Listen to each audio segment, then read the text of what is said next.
Bismillah. Innal hamdalillah hamdan katsiran thayyiban mubarakan fih. Wa asyhadu an la ilaha illallah wahdahu la syarikalah. Wa asyhadu anna Muhammadan abduhu wa rasuluh. Amma ba'd. Alhamdulillah fi hadhihi lailah yaumul itsnin lailah thulatsa lailah sadis asr min syahri Rajab 1444. Mazilna fi darsina fi kulliyati tauhid min kitab al-mumti' syarhu al-qawaidil arba'. Wal an wasalna ila qawlihi ta'ala qawluhu la'alallaha an yukhallisaka min hadhihi syabakah wa hiya asyirku billah alladzi qala Allah ta'ala fihi innallaha la yaghfiru an yushraka bihi wa yaghfiru ma duna dzalika liman yasha. Berkata penulis rahimahullah di dalam matanya, la'allallah an yukhallisaka min hadhihi syabakah. Semoga Allah menyelamatkan kamu dari jeratan kesyirikan ini. Wa huwa asyirku wa hiya asyirku. Maka syabakah jeratan ini adalah kesyirikan. Berserikat kepada Allah dalam peribadatan kepadanya. Alladzi qala Allah ta'ala fihi, yang mana Allah berfirman tentang kesyirikan ini dari mafasidnya, innallaha la yaghfiru an yushraka bihi wa yaghfiru ma duna dzalika liman yasha. Yang maknanya sungguhnya Allah tidak akan pernah mengampuni orang-orang yang melaksanakan kesyirikan dan tidak bertobat atasnya. Wa yaghfiru ma duna dzalika liman yasha, dan Allah masih mengampuni orang-orang yang berdosa tetapi bukan dari kesyirikan.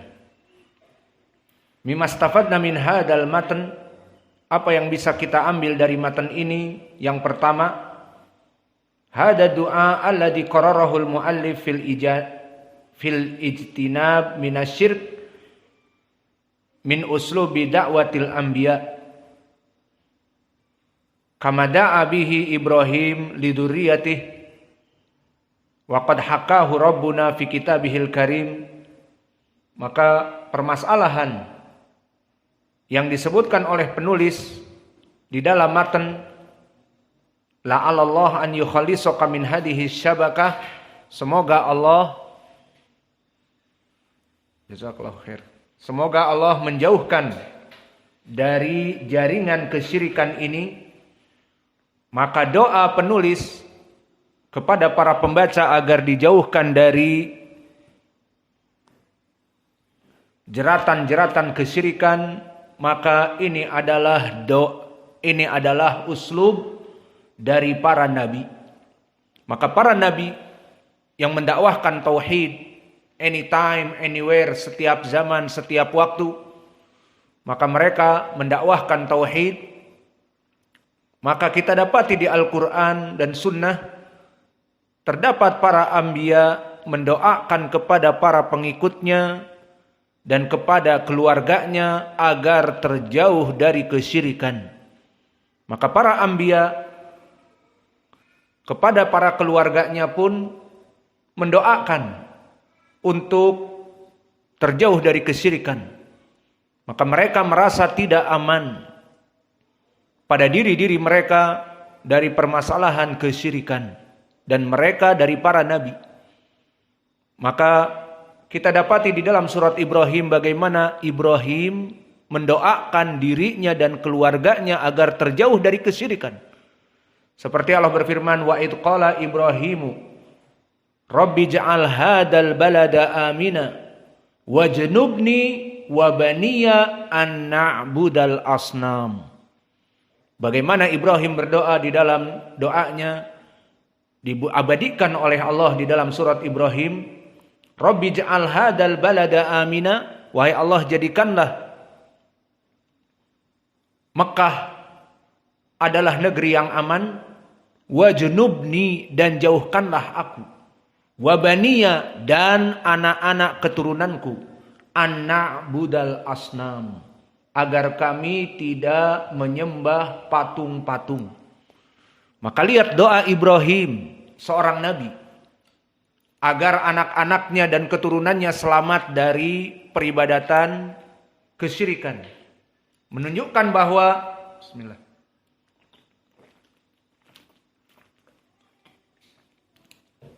perkara kesyirikan adalah perkara yang sangat berbahaya dan perkara yang sangat tersamarkan. Maka apalagi di zaman sekarang, sering kami ulang di dalam pembicaraan, betapa banyak para bapak-bapak, ibu-ibu yang sholat di shaf yang pertama, namun mereka tidak paham tauhid, tidak paham syirik, sehingga dibawa oleh ustad-ustadnya ngalap barokah, mengikuti haul wali fulan, akhirnya ikut, dan kemudian mereka berdoa kepada para wali yang meninggal. Ini kesyirikan. Dan mereka ngaku muslim, salat di shaf yang pertama, namun melaksanakan kesyirikan, dan di dalam salat dia berkata la ilaha illallah. Di sini menunjukkan bahwa betapa banyak di zaman now dan yang akan datang lebih banyak lagi orang-orang yang bersyahadat dengan lisannya tetapi tidak mengetahui hakikat la ilaha illallah, sehingga berdoa kepada selain Allah. Dan antum jika melihat upacara pelarungan kepala-kepala kerbau di pantai selatan, baik di Pangandaran terutama di Pelabuhan Ratu, maka mereka semuanya kaum muslimin, pakai kopiah, pakai sarung. Bahkan di antara mereka ada yang mungkin imam masjid, namun menghadiri acara pelarungan. Untuk siapa? Nyi Roro Kidul. Meyakini bahwa jin ini, syaitan ini yang memberikan rizki kepada mereka. Jika tidak diadakan pelarungan, para nelayan tidak mendapatkan ikan. Jelas syirik rububiyah dan syirik al-uluhiyah. Dan itu banyak. Maka di sini menunjukkan pelajaran tauhid. Sering kita ulang-ulang dan tidak gengsi di saat kita mengulang pelajaran tauhid. Ceramah kita tentang tauhid. Dari dulu pelajarannya tauhid terus. Tidak bosan. Memang kita tidak pernah bosan. Justru itu dari talbis iblis yang meneriakkan kepada para tulabul ilm dan orang-orang yang mengaji agar mengatakan, alah bosan, tauhid lagi, tauhid lagi. Sampai kapan pelajaran tauhid? Maka dulu Ibrahim alaihissalam takut atas dirinya dan dia seorang rasul. Dan dia selalu berhubungan dengan Allah Jalla wa'ala. Mengatakan, wajnubni, jauhkan aku wahai Allah, wabaniya, dan anak-anak keturunanku, an na'budal asnam. Dan lihatlah setelah itu, setelah keturunan demi keturunan, setelah dia selamat dan Ismail selamat, keturunan setelahnya di Jaziratul Arab sebelum datang Nabi Muhammad menyembah patung berhala. Kembali ke zaman dulu. Maka permasalahan syirik adalah permasalahan yang sangat berbahaya akibatnya dan sangat samar adanya. Maka orang-orang yang belajar tauhid pun terus ditekankan permasalahan tauhid rububiyah, uluhiyah, asma wa sifat agar tidak kita melenceng kepadanya. Dan begitu pun dari dakwah tauhid selain yang disebutkan oleh penulis mendoakan kepada kita, la'alallah an yukhallisaka, semoga Allah agar menyelamatkan kamu min hadhihi syabakah, dari jeratan-jeratan tauhid kesyirikan. Selain tadi kami misalkan Ibrahim alaihissalam, maka demikian juga Nabi kita Muhammad sallallahu alaihi wa ala alihi wasallam. Yang mana Nabi kita Muhammad sallallahu alaihi wa ala alihi wasallam mendakwahkan tauhid Dan ini dia lebih utamakan dari menghancurkan suatu kaum. Maka para nabi tidak ada egois. Terutama akhlak nabi kita Muhammad. Disebutkan kisah yang paling mengesankan. Kamada Rasulullah sallallahu alaihi wa ala alihi wasallam liqaumihi.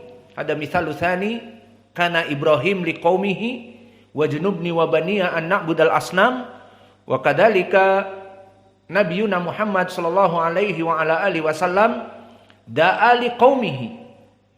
Hina qalat Aisyah, seperti di saat Aisyah menceritakan, "Ya Rasulullah, hal ata alaika yaumun kana asyad min yaumi Uhud?"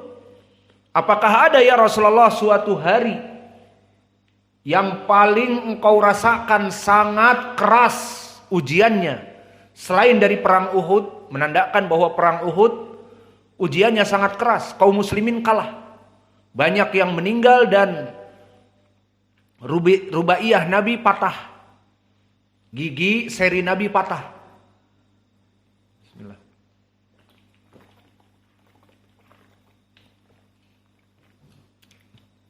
Dan dari para sahabat banyak yang meninggal. Maka dikatakan oleh Aisyah, adakah suatu hari yang lebih besar penderitaannya kepada kamu selain dari perang Uhud? Dijawab, laqad laqitu min qaumika wa kana asyadda ma laqaitu. Maka telah ada dari permasalahan dakwah ini juga yang sangat menyedihkanku. Yaumal Aqabah. Maka diceritakan di hari Aqabah bahwa Nabi Muhammad SAW berdakwah kepada mereka dan mereka seakan-akan berjanji akan masuk kepada Islam. Id aradtu nafsi ala ibni abdi ya Laila ibni Abdil Kulal falam yujibni ila ma aradtu. Di saat aku mendatangi di Taif untuk mengajak kabilah-kabilah yang besar masuk kepada Islam dan mereka menolak. Fangtalaktu wa ana mahmumun ala wajhi. Maka aku meninggalkan mereka dalam keadaan sedih, marah karena mereka tidak sesuai dari ucapan mereka dan janji mereka.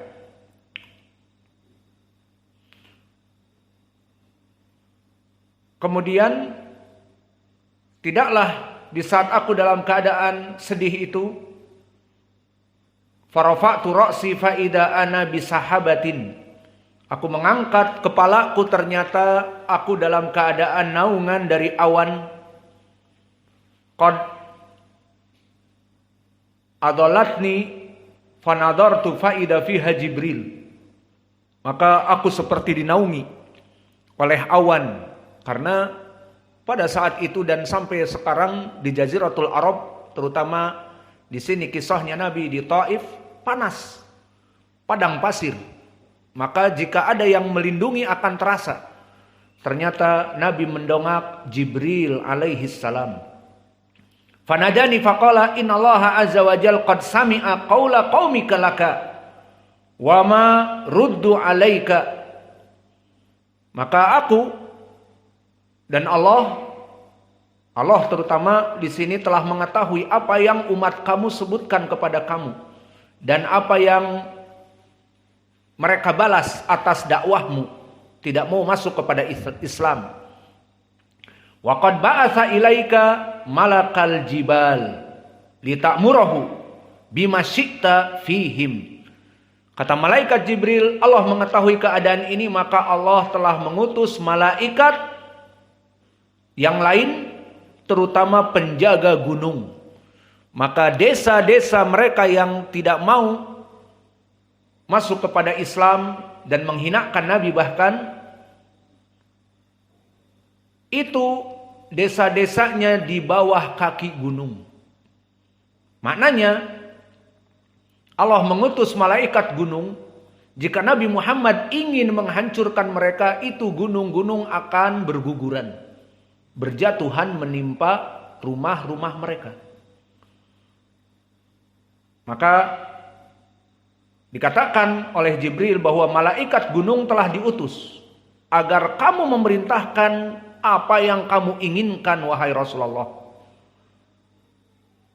Kemudian disebutkan qala fanadani malakul jibal, bahkan telah berkata kepadaku malaikat penjaga dari gunung. Disebutkan fanadani malakul